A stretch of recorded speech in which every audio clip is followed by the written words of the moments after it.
नमस्कार दोस्तों, बांग्लादेश की सत्ता से शेख हसीना का बेदखल होना क्या पाकिस्तान के हक में है? आइए सब समझते हैं विस्तार पूर्वक। शेख हसीना के हाथ से बांग्लादेश की सत्ता निकले 1 महीना हो गया है। बीते दिनों ऐसे कई वाकये रहे जिसमें बांग्लादेश की नई अंतरिम सरकार समेत अहम पक्षों ने पाकिस्तान और चीन से रिश्ते मजबूत करने के संकेत दिए हैं। 1 महीने पहले तक जो बांग्लादेश भारत के करीब था, वो अब चीन और पाकिस्तान से रिश्ते सुधारने की वकालत कर रहा है। बांग्लादेश में पाकिस्तान के उच्चायुक्त सैयद अहमद ने बांग्लादेश की अंतरिम सरकार के मंत्री नाहिद इस्लाम से 1 सितंबर को मुलाकात की थी। अंग्रेजी अखबार हिंदुस्तान टाइम्स ने एक अधिकारी के हवाले से अपनी रिपोर्ट में कहा है कि नाहिद इस्लाम ने इस मुलाकात में पाकिस्तान के साथ 1971 का मसला सुलझाने की बात की है। दोनों देशों के बीच बीते सालों में 1971 की लड़ाई एक अहम मुद्दा रही है। या इसे इस तरह से कहें कि बांग्लादेश अपने सबसे कट्टर दुश्मन पाकिस्तान से अब दोस्ती करना चाहता है और 53 साल पुराने विवाद को खत्म करना चाहता है। इसके लिए बांग्लादेश के मंत्री ने दोस्ती के लिए हाथ भी बढ़ा दिया है, बयान भी दिया है। अब सवाल है कि क्या पाकिस्तान बांग्लादेश की उस जिद को मानेगा जिसमें उसे माफी मांगना था? आइए जानते हैं पूरा मामला। दरअसल पड़ोसी देश बांग्लादेश में राजनीतिक उथल पुथल के बाद मोहम्मद यूनुस के हाथों में अंतरिम सरकार की कमान सौंपी गई है, जिसके बाद से ही बांग्लादेश अपने ऐतिहासिक नीति को बदलने में लगा हुआ है, जिसमें पाकिस्तान के साथ संबंधों को मजबूत करने का प्रयास भी शामिल है, जो कि लंबे समय से उसका प्रतिद्वंदी रहा है। लेकिन नई सरकार पाकिस्तान के साथ रिश्ते मजबूत करने पर जोर दे रही है। अंतरिम सरकार के प्रसारण और आईटी मंत्री नाहिद इस्लाम ने ढाका में पाकिस्तानी राजदूत के साथ बैठक की और कहा, बांग्लादेश पाकिस्तान के साथ 1971 के मुक्ति संग्राम के मुद्दे को सुलझाना चाहता है और एक लोकतांत्रिक दक्षिण एशिया सुनिश्चित करने के लिए दोनों देशों के बीच संबंधों को मजबूत करना चाहता है। बांग्लादेश के वर्तमान सरकार के प्रसारण और आईटी मंत्री नाहिद इस्लाम 26 वर्षीय छात्र कार्यकर्ता हैं। नोबेल पुरस्कार विजेता मोहम्मद यूनुस के नेतृत्व वाली अंतरिम सरकार में सूचना प्रसारण के सलाहकार के रूप में वह कार्य कर रहे हैं। इससे पहले 30 अगस्त को पाकिस्तान के पीएम शहबाज शरीफ ने अंतरिम सरकार के प्रमुख मोहम्मद यूनुस से बात की थी। बांग्लादेश में शेख हसीना का सरकार गिराने के पीछे कतर से आए हुए हवाला के पैसों का अहम रोल रहा है। कहा जाता है कि कुछ इंटरनेशनल फंड्स कतर पहुंचा और कतर से हवाला के थ्रू धीरे धीरे करके बांग्लादेश स्टूडेंट्स यूनियन तक पहुंच गया। लेकिन इन बातों का अभी तक कोई प्रमाणिक प्रमाण प्राप्त नहीं हुआ है। कहने को तो यह भी कहा जा रहा है कि यह जो इंटरनेशनल फंड कतर तक पहुंचे, वह फंड अमेरिका से भेजा गया है। लेकिन जब तक कोई प्रमाणिक प्रमाण न मिल जाए तब तक इस तरह की बातों को हवा हवाई ही माना जाएगा।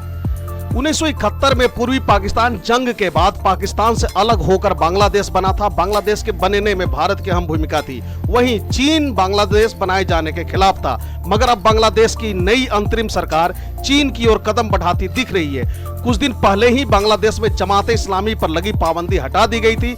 जमात इस्लामी पर शेख हसीना सरकार ने 2013 में पाबंदी लगाई थी। वैसे देखा जाए तो जमात इस्लामी बांग्लादेश की सबसे बड़ी इस्लामी पार्टी है। इस पार्टी का छात्र संगठन काफी मजबूत है।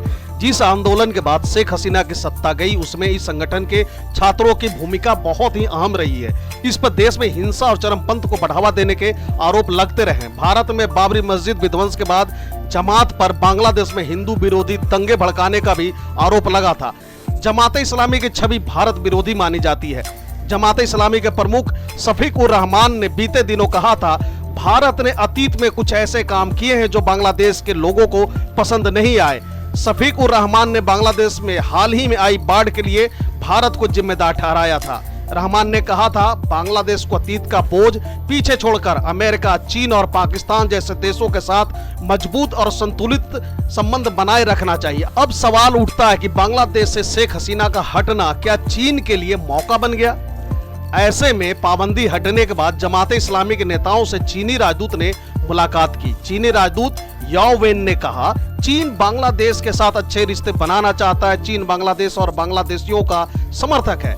शेख हसीना सरकार में बांग्लादेश का झुकाव चीन से ज्यादा भारत की तरफ रहा है। इसी साल जुलाई में शेख हसीना अपना चीन दौरा बीच में छोड़कर बांग्लादेश लौट आई थी। तब तो उन्होंने यह कहा था कि उनकी कुछ निजी कारण है, इसकी वजह से यह दौरा बीच में ही छोड़कर वो वापस बांग्लादेश जा रही है। यानी वो कह रही थी कि उनकी बेटी की तबीयत खराब है, इस वजह से यह दौरा बीच में ही छोड़कर जा रहे हैं। लेकिन इसके पीछे की कहानी कुछ और थी। तब से ही यह कयास लगाए जा रहे थे कि बांग्लादेश में कुछ बड़ा होने वाला, क्योंकि हसीना का भारत से इतना नजदीक रिश्ता बनाना चीन को भी पसंद नहीं था। इसके बाद शेख हसीना ने कहा था कि तीस्ता परियोजना में भारत और चीन दोनों की दिलचस्पी थी, लेकिन वह चाहती है कि इस परियोजना को भारत पूरा करे। जाहिर है कि यह बात चीन को रास नहीं आई होगी। कहा जा रहा है कि शेख हसीना का सत्ता से बाहर होना चीन और पाकिस्तान के लिए मौके की तरह है। चीनी राजदूत और जमात नेताओं की मुलाकात को भी इसी रूप में देखा जा रहा है। अब सवाल यह भी बनता है, जब बांग्लादेश में प्योर इस्लामी सरकार आ गई है तो उन्हें अपने इस्लाम को लेकर चिंता करना वाजिब है। तब क्या यह सरकार चीन में हो रहे उइगर मुसलमानों पर अत्याचार और चीन के अंदर बड़े से बड़े और पुराने मस्जिद को तोड़कर पब्लिक टॉयलेट बना दिया गया है, उन पर यह सवाल उठाएंगे या चीन से मांग करेंगे कि फिर से उन मस्जिदों को बना दिया जाए और वहां पर हो रहे उइगर मुसलमानों पर अत्याचार को रोक दिया जाए? आइए अब यह समझते हैं कि इन सब पर विशेषज्ञों का क्या कहना है। भारत के पूर्व विदेश सचिव और अंतर्राष्ट्रीय मामलों के जानकार कमल सिंबल ने सोशल मीडिया एक्स पर लिखा, चीन ने बांग्लादेश बनने का विरोध किया था। चीन ने सबसे आखिर में बांग्लादेश को मान्यता दी थी। सिब्बल आगे लिखते हैं, जमात ने भी बांग्लादेश बनने का विरोध किया था। चीन का बांग्लादेशियों का समर्थन करने की बात खोखली है। चीन अपने देश में बांग्लादेश जैसे प्रदर्शन के बाद किसी तरह का सत्ता परिवर्तन नहीं चाहेगा। 1989 में थिएनअनमेन स्क्वायर को याद कर लीजिए। जमात भी चीनियों का समर्थन करता है, सिवाय वीगर मुसलमानों के। यानी कि वीगर मुसलमान वहां पे किस हालत में है, इन्हें इस बात की कोई परवाह नहीं है। अंतर्राष्ट्रीय संबंधों के विशेषज्ञ ब्रह्मा चेलानी ने भी सोशल मीडिया पर बांग्लादेश के बदलते रुख पर टिप्पणी की है। चेलानी लिखते हैं, बांग्लादेश में सेना की बनाई अंतरिम सरकार हिंसक इस्लामिस्ट को खुली छूट दे रखी है। इसके पास कोई संवैधानिक अधिकार या बहुमत नहीं है। देश के चीफ जस्टिस और 5 वरिष्ठ अधिकारियों को बाहर करने के बाद सुप्रीम कोर्ट में एक अपील की गई, जिसके तहत सुप्रीम कोर्ट के उस आदेश को वापस लेने की बात कही गई, जिसके बाद संसद ने संशोधन कर केयर टेकर सरकार के विकल्प को खत्म किया था। इस फैसले को सुनाने वाले चीफ जस्टिस के खिलाफ हत्या का झूठा मुकदमा दर्ज किया गया। लेखक तस्लीमा नसरीन बांग्लादेश से है, मगर अपनी किताबों से हुए विवादों के कारण वो सालों से बांग्लादेश नहीं लौट सकी है। 2011 से तस्लीमा नसरीन भारत में ही रह रही है। द मिंट की रिपोर्ट के मुताबिक नसरीन ने कहा, मोहम्मद यूनुस की अंतरिम सरकार के अंतर्गत हालात और बदतर होते जा रहे हैं। जमीन पर हालात भारत विरोधी, महिला विरोधी और लोकतंत्र विरोधी है। हाल ही में घटी इन सब घटनाओं को देखते हुए क्या अब यह मान लिया जाए कि क्या पाकिस्तान की राह पर चल पड़ा है बांग्लादेश? शेख हसीना के दौर में बांग्लादेश और पाकिस्तान के संबंध अच्छे नहीं रहे थे। 2018 के चुनाव में पाकिस्तानी उच्चायोग पर बांग्लादेश के चुनावों में दखल देने के आरोप भी लगे थे। पाकिस्तान के उच्चायुक्त ने नई अंतरिम सरकार के सदस्यों से मुलाकात को अहम बताया और कई क्षेत्रों में सहयोग करने की बात कही।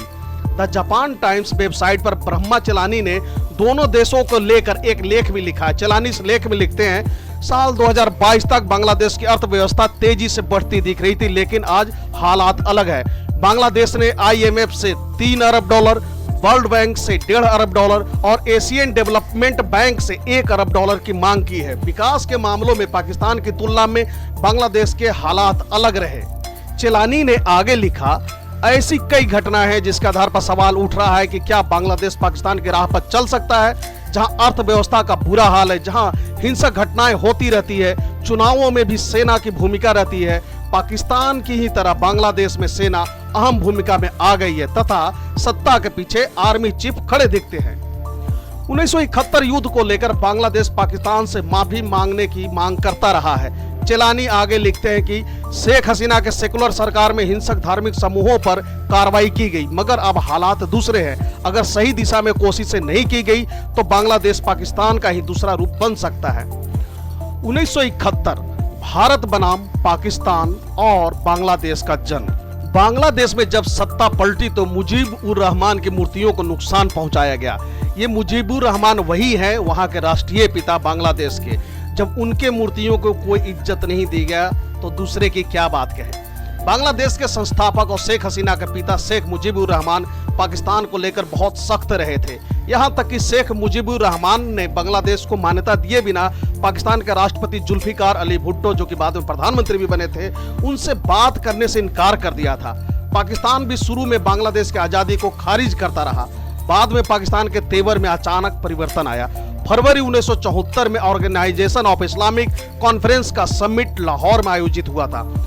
तब भुट्टो प्रधानमंत्री थे और उन्होंने मुजीबुर रहमान को भी औपचारिक आमंत्रण भेजा था। पहले मुजीब ने इसमें शामिल होने से इनकार कर दिया, लेकिन बाद में इसे स्वीकार कर लिया गया। कहा गया कि इसके पीछे भारत का दिया हुआ मशवरा था कि आप जाएं, लाहौर में जाकर के यह समिट अटेंड करें। इस समिट के बाद भारत, बांग्लादेश और पाकिस्तान के बीच एक त्रिकोणीय समझौता हुआ। 1971 की जंग के बाद बाकी अड़चनों को सुलझाने के लिए तीनों देशों ने 9 अप्रैल 1974 को समझौते पर हस्ताक्षर किए। 1974 में जुल्फिकार अली भुट्टो ने मान्यता की घोषणा करते हुए कहा था, अल्लाह के लिए और इस देश के नागरिकों की ओर से हम बांग्लादेश को मान्यता देने की घोषणा करते हैं। एक प्रतिनिधिमंडल आएगा और हम 7 करोड़ मुसलमानों की तरफ से उन्हें गले लगाएंगे। बांग्लादेश को मान्यता देने पर भुट्टो ने कहा था, मैं ये नहीं कहता कि मुझे यह फैसला पसंद है, मैं ये नहीं कह सकता कि मेरा मन खुश है, यह कोई अच्छा दिन नहीं है, लेकिन हम हकीकत को नहीं बदल सकते। बड़े देशों ने बांग्लादेश को मान्यता देने की सलाह दी, लेकिन हम सुपर पावर और भारत के सामने नहीं झुके। लेकिन ये अहम वक्त है जब मुस्लिम देश बैठक कर रहे हैं, तब हम नहीं कह सकते कि दबाव में है। ये हमारे विरोधी नहीं है जो बांग्लादेश को मान्यता देने के लिए कह रहे हैं, ये हमारे दोस्त हैं, हमारे भाई हैं। इस बात के करीब 50 साल हो चुके हैं और अब शेख हसीना के सत्ता से बाहर हो जाने के बाद पाकिस्तान, बांग्लादेश एक दूसरे को गले लगाने की ओर बढ़ते दिख रहे हैं। साथ में चीन भी खड़ा नजर आ रहा है और इस वजह से भी भारत की चिंताएं और बढ़ गई है। खैर, अब तो आने वाला वक्त ही बताएगा कि इसमें और क्या बदलाव होते हैं और पाकिस्तान, बांग्लादेश और चीन का आपसी रिलेशन किस हद तक परवान चढ़ता है। क्या इन सब पर अमेरिका चुप बैठेगा? इस घटनाक्रम से संबंधित जैसे ही कुछ नया अपडेट्स आएगा तो हम आपके लिए फिर से एक नया वीडियो लेकर हाजिर हो जाएंगे। फिलहाल के लिए इस वीडियो में इतना ही। इसी तरह की इंफॉर्मेटिव वीडियो देखते रहने के लिए बने रहे हमारे साथ। Thank you for watching. God bless you.